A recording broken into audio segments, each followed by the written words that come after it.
मैं नवीन Gupta, social worker. देखिए, पिछला 3 महीना से आयुष्मान कार्ड को लेकर के राउरकेला में बहुत सारा हॉस्पिटल में हंगामा चल रहा था। बहुत सारा पेशेंट ऐसा कंप्लेन कर रहे थे कि जो झारखंड और जो छत्तीसगढ़ का पेशेंट है उनका ये एक्सेप्ट नहीं कर रहे थे आयुष्मान कार्ड। तो 2 दिन पहले जो है सुंदरगढ़ का CDMO सर डायरेक्टली मुझे फ़ोन किए थे, क्योंकि 6-7 कंप्लेन मैं अलग अलग डिपार्टमेंट में मैं भेजा था इससे रिलेटेड। तो CDMO सर जब फ़ोन किए थे तो मुझे सारा जानकारी दिए हैं। वही जानकारी आज मैं सारे राउरकेला वासी को, झारखंड से जो लोग पेशेंट आते हैं या छत्तीसगढ़ से पेशेंट आते हैं, उनके लिए मैं बना रहा हूँ ये वीडियो। तो जानकारी के हिसाब से जो छत्तीसगढ़ और जो झारखंड का जो पेशेंट का जो आयुष्मान कार्ड एक्सेप्ट नहीं हो रहा था राउरकेला में, अब वो प्रॉब्लम जो है कम्प्लीटली सॉल्व हो गया है। कार्ड एक्सेप्ट नहीं हो रहा था, ये अप्रूव नहीं हो रहा था हॉस्पिटल की तरफ से, वो सारा चीज़ प्रॉब्लम जो है, टेक्निकल प्रॉब्लम जो है, वो सारा चीज़ सॉल्व हो गया है। अभी दूसरा जो है, क्या अभी इस स्थिति में जो है छत्तीसगढ़ और झारखंड का पेशेंट यहाँ आकर के इलाज करा सकते हैं? तो इसका जवाब है हाँ, वो लोग इलाज करा सकते हैं, लेकिन उसमें टर्म्स एंड कंडीशन है कि जो छत्तीसगढ़ और झारखंड से जो पेशेंट आ रहे हैं, ऐसे पेशेंट नहीं आ रहे हो जो कि उनके जो गवर्नमेंट हॉस्पिटल है उनके एरिया में वहाँ उनका इलाज अवेलेबल हो।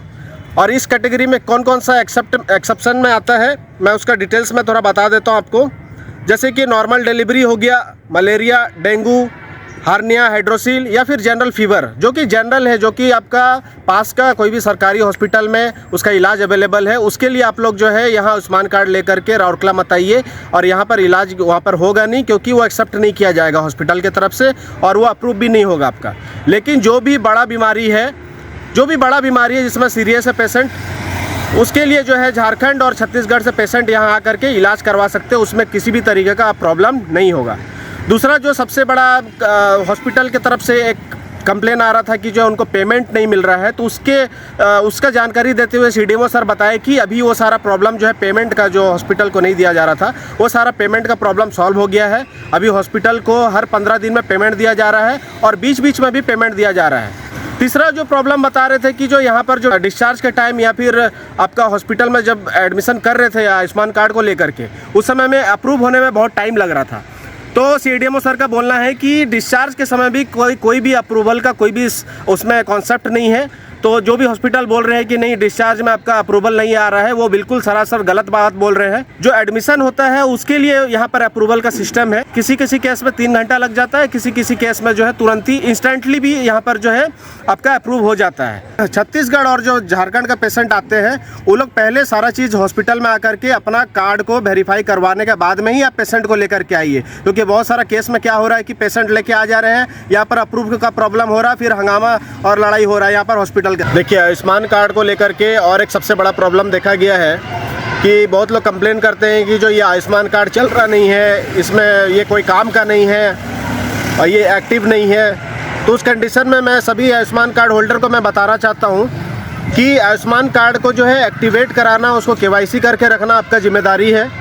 तो जो जिसके पास में भी आयुष्मान कार्ड है, उन लोग जाकर के आप कोई भी CSC सेंटर में जाकर के उसको जाकर के दिखवाइए, वहाँ पे वेरीफाई करवाइए। उसको जो एक्टिवेट नहीं है तो एक्टिवेट करवा के रखिए, और आपका KYC नहीं है तो KYC करवा के रखिए। जो भी प्रोसीजर है आयुष्मान कार्ड का, उसको आप लोग जो है करवा करके रखिए, क्योंकि बीमारी बोल के नहीं आता है, कभी भी आ सकता है। और जब ये कार्ड लेकर के जाएंगे तो वहाँ पर आपको परेशानी का सामना करना पड़ सकता है, क्योंकि आपका कार्ड एक्टिवेट वहाँ शो नहीं करेगा। कार्ड एक्टिवेट वहाँ शो नहीं करेगा तो आपका कार्ड वहाँ पर जो है उनके सिस्टम में दिखाएगा नहीं, जिसकी वजह से ये कार्ड के ऊपर ब्लेम आ जाता है कि ये कार्ड कोई काम का नहीं है, ये कार्ड जो है फेंक दिया गया है। लेकिन ऐसा कोई बात नहीं है, उसको एक्टिवेट करा के रखना आपका जिम्मेदारी है और KYC करवा के रखना आपका जिम्मेदारी है। देखिए, इसके बाद में बहुत लोग का ये कंप्लेन आ रहा था कि बीजू कार्ड पहले बहुत अच्छा था, अच्छा चल रहा था, आयुष्मान कार्ड आने के बाद में यहाँ इलाज नहीं हो रहा है, एक्सेप्ट नहीं हो रहा है। तो मैं सब राउरकेला वासी को बताना चाहता हूँ कि जब ये बीजू कार्ड लॉन्च हुआ था, उस समय भी बहुत सारा टेक्निकल प्रॉब्लम था,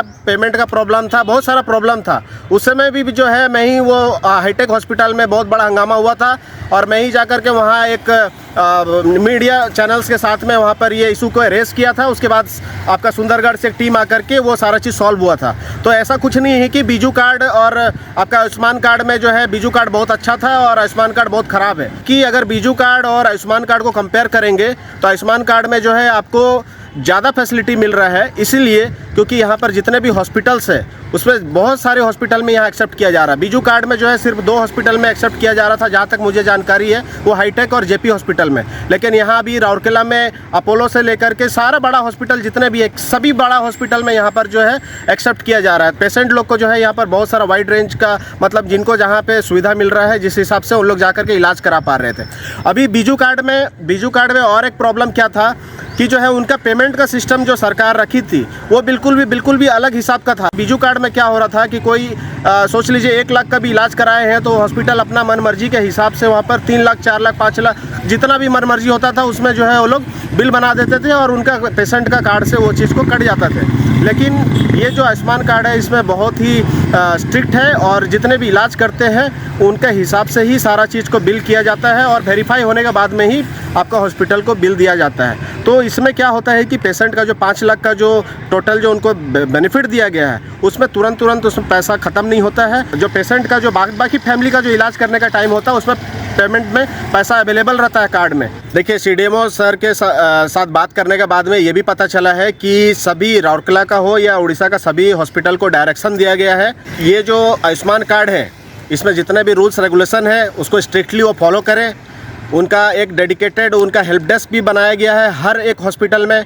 अगर कोई भी हॉस्पिटल में हेल्प डेस्क अवेलेबल नहीं है या आपको सही से असिस्ट नहीं किया जाता है आयुष्मान कार्ड को लेकर के, तो आप लोग तुरंत जानकारी दीजिए।